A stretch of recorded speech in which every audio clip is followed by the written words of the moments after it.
Today I will discuss circuit theorems in DC networks. So before going to the theorems, first we know what is the necessity of the theorems, why we use these theorems. In any network we can solve with the help of mesh analysis and nodal analysis.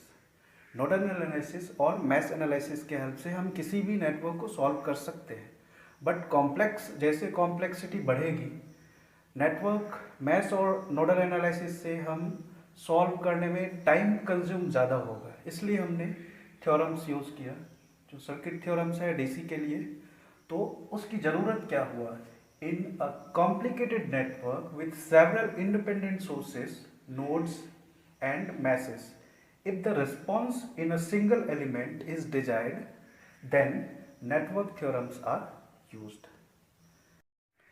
So what is the definition of superposition theorem? Superposition theorem क्या है, ये समझने की कोशिश करते हैं। पहले इसकी डेफिनेशन क्या है वो देख लेते हैं, उसके बाद इसको एक एग्जाम्पल की हेल्प से हम समझने की कोशिश करेंगे ये क्या कहना चाह रहे हैं। ठीक है, in any linear network, first क्या होना चाहिए, लीनियर नेटवर्क होना चाहिए। In any linear network with several independent sources the response in the particular branch when all sources are acting simultaneously, okay, is equal to the linear sum of individual response calculated by taking one independent source at a time. Superposition theorem.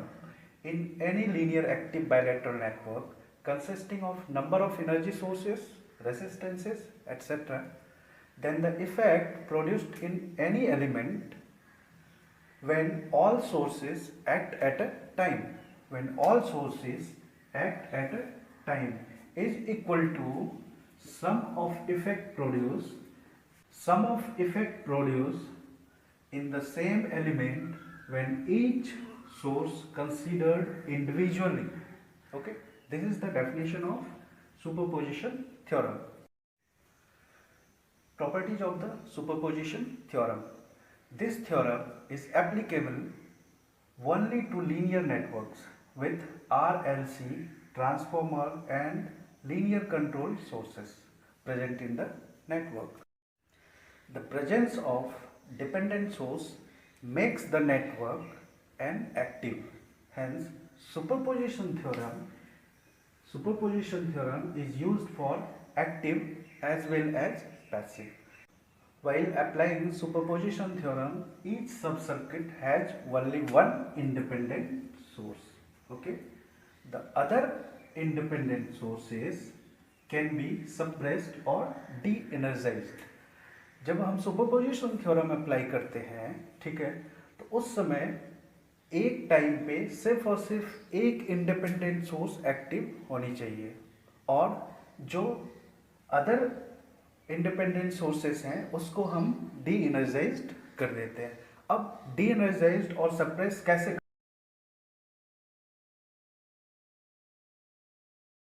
करते हैं, ideal voltage sources अगर हैं, ideal voltage source को हम short circuit से replace करते हैं, short circuit से। ओके, आइडियल करंट सोर्स अगर है तो उसको हम ओपन सर्किट से रिप्लेस करते हैं, ओपन सर्किट। और अगर डिपेंडेंट सोर्सेस आ गए, चाहे वोल्टेज सोर्स हो या current source, however dependent source can not be suppressed. Okay, dependent source के साथ कोई छेड़छाड़ नहीं करना है। Means voltage source can be replaced by short circuit. Means जैसे ये दो वोल्टेज सोर्स हैं, तो जब सुपरपोजिशन थ्योरम हम यूज करेंगे तो किसी एक सोर्स को हम कंसीडर करेंगे और दूसरे को सप्रेस करेंगे। ठीक है, तो इसमें दूसरा जो वोल्टेज सोर्स है उसको कैसे हमने हटाना है, तो V2 को हम क्या करेंगे, शॉर्ट सर्किट कर देंगे। ठीक है, दूसरा केस क्या हो सकता है कि यहाँ पे करंट सोर्स हो, तो अब करंट सोर्स को हम कैसे एलिमिनेट करेंगे, कैसे सप्रेस करना है उसको देखते हैं। All the ideal current sources are eliminated from the network by opening the sources and do not disturb the dependent source present in the network. हमारा करंट सोर्स है उसको एलिमिनेट कैसे किया जा सकता है? Bye open circuit. अब देखते हैं कैसे। सपोज करो कि एक नेटवर्क है हमारे पास, ठीक है। सपोज करते हैं एक नेटवर्क है, ये वोल्टेज सोर्स मान लेते हैं V1 है, ठीक है। ये R1 है, ये R2 है, ठीक है। यहाँ पे करंट सपोज करो I1 है, ठीक है। अब ये लोड से कनेक्टेड है, इसके थ्रू करंट फाइंड आउट करना है। ये लोड है, लोड एज्यूम करके चल रहे हैं, तो इसमें जो करंट हम फाइंड आउट करेंगे, अगर वोल्टेज V1 है, करंट सोर्स एक्टिव नहीं रखना है, इसको सप्रेस करना है। इसको करना क्या है, हमें इसको शॉर्ट सर्किट नहीं, अब करंट सोर्स को ओपन सर्किट से रिप्लेस करेंगे। और वोल्टेज सोर्स को क्या होता है, वोल्टेज सोर्स को शॉर्ट सर्किट से, ठीक है। तो करंट सोर्स को ओपन सर्किट से एंड वोल्टेज सोर्स को शॉर्ट सर्किट से रिप्लेस करना है। और जो डिपेंडेंट सोर्सेस हैं, चाहे वो करंट सोर्स हो या वोल्टेज सोर्स हो, डिपेंडेंट वोल्टेज सोर्स हो या करंट वोल्टेज सोर्स हो, उसको डिस्टर्ब नहीं करना है, ठीक है। ये था डेफिनेशंस एंड सर्किट थ्योरम, जो सुपरपोजिशन थ्योरम्स हैं उसको कैसे इम्प्लीमेंट करते हैं। In the network voltage having specific polarity, voltage having specific polarity and current having unique direction, they must be considered while applying superposition theorem. Okay, ये तो था superposition theorem का डेफिनेशंस, उसकी प्रॉपर्टीज कि शॉर्ट अगर voltage source है तो उसको कैसे सप्रेस कर सकते हैं, कैसे डी एनर्जाइज कर सकते हैं, और करंट सोर्स अगर है तो उसको कैसे सप्रेस करेंगे और कैसे डी एनर्जाइज करेंगे, ठीक है। तो वोल्टेज सोर्स को हमने क्या किया, शॉर्ट सर्किट से रिप्लेस कर दिया, एंड करंट सोर्स अगर आ जाता है तो उसको ओपन सर्किट से हम रिप्लेस कर लेते हैं। और वोल्टेज की एक स्पेसिफिक पोलैरिटी होती है और करंट की एक यूनिक डायरेक्शंस है। जब सुपरपोजिशन थ्योरम हम अप्लाई करेंगे, इन सारी चीज़ों का ध्यान रखना है। तो अब एक दो एग्जाम्पल्स देख लेते हैं। सपोज करो एक ये क्वेश्चन है, एग्जाम्पल्स हैं, determine current using superposition theorem. इसमें करंट फाइंड आउट करना है 2 ohms रेसिस्टेंस में, इस ब्रांच में करंट फाइंड आउट करना है बाय यूजिंग सुपरपोजिशन थ्योरम। तो सुपरपोजिशन थ्योरम अप्लाई जब करेंगे तो उस टाइम पे सिर्फ और सिर्फ एक ही सोर्स एक्टिव रहेंगे, दूसरे को क्या करना है, डी एनर्जाइज्ड करना है। तो इसको सॉल्व करते हैं। केस 1, फर्स्ट केस में क्या करना है, चाहे तो वोल्टेज सोर्स को हटा दो या करंट सोर्स को हटा दो। अब फर्स्ट स्टेप में केस 1 में क्या करना है, हमने वोल्टेज सोर्स को एक्टिव रखा और करंट सोर्स को डी एनर्जाइज्ड कर दिया। अब करंट सोर्स था तो इसको हमने क्या किया, ओपन सर्किट से रिप्लेस कर दिया। अब देखो ओपन सर्किट जब हो गया, 10 वोल्ट, ये 3 ओम में कोई करंट नहीं जाएगा क्योंकि ये ओपन सर्किट है। तो यहाँ से करंट की वैल्यू, फर्स्ट केस है इसलिए कंसीडर करते हैं I डैश करंट फ्लो हो रहा है 2 ओम रेसिस्टेंस के थ्रू।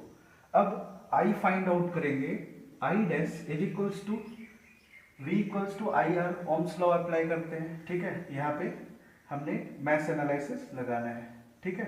तो मैश एनालिसिस यूज किया तो क्या हो गया, 10/3 एम्पियर करंट किधर, डाउनवर्ड डायरेक्शन में। डायरेक्शंस भी कंसीडर करना है, डायरेक्शंस को ध्यान अगर नहीं देंगे तो मिस्टेक हो सकता है।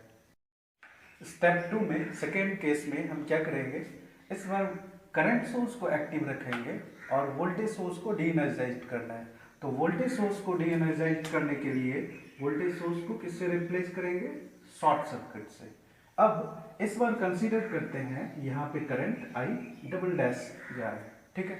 तो करंट डिवीजन रूल से हम करंट फाइंड कर लेंगे इस ब्रांच में 2 ओम के थ्रू कितना करंट जा रहा है। So I double dash is equals to 2 ampere into 1 this resistance divide by 2 plus 1 is equals to 2/3 ampere current in downward direction, ठीक है।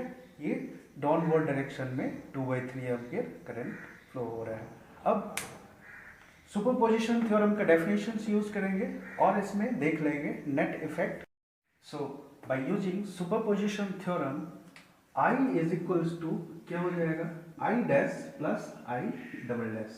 अब दोनों का डायरेक्शन क्या था, डाउनवर्ड, दोनों का डायरेक्शन डाउनवर्ड था, तो सिंपली ऐड हो जाएगा। एक क्या था 10/3 एम्पियर एंड दूसरे केस में क्या आया था 2/3 ampere. 10/3 2/3 12/3 is equals to 4 ampere in downward direction. So